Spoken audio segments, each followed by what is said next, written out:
అందరికీ నమస్కారం. మనం 36వ శ్లోకంలో కౌరవులు దుర్మార్గులు అయినప్పటికీ వారిని చంపడం వల్ల పాపం వస్తుందని అర్జునుడు భయపడడం చూశాం. ఇప్పుడు 37వ శ్లోకంలో అర్జునుడు ఒక నిర్ణయానికి వస్తున్నాడు. అతను కృష్ణుడితో ఇలా అంటున్నాడు, ఓ మాధవ, మన సొంత మనుషులను చంపి మనం ఎలా సుఖంగా ఉండగలం?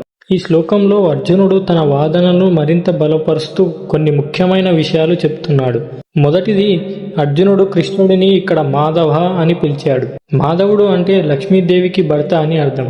అంటే కృష్ణ, నువ్వు సంపదలకు మరియు సుఖాలకు అధిపతివి కదా, మరి నా సొంత బంధువులను చంపి నేను దుఃఖంలో ఉంటే నువ్వు చూడగలవా?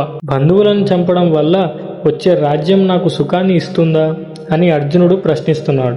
రెండవది, సొంతవారు అనే పదం మీద అర్జునుడు ఎక్కువగా ఒత్తిడి చేస్తున్నాడు. అటువైపు ఉన్నవారు ఎంతటి తప్పులు చేసినా వారు మన కుటుంబ సభ్యులు కాబట్టి వారిని చంపడం అధర్మం అని అర్జునుడు భావిస్తున్నాడు. మూడవది, సుఖం గురించి ఆలోచించడం.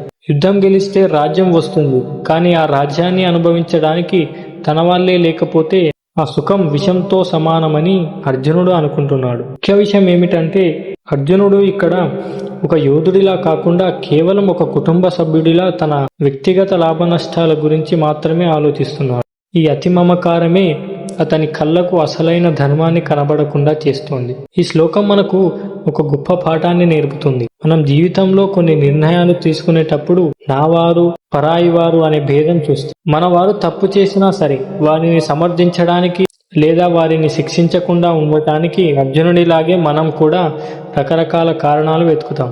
కానీ న్యాయం మరియు ధర్మం అనేవి అందరికీ సమానంగా ఉండాలి. మన వ్యక్తిగత బంధాలు మన కర్తవ్యానికి అడ్డు రాకూడదు.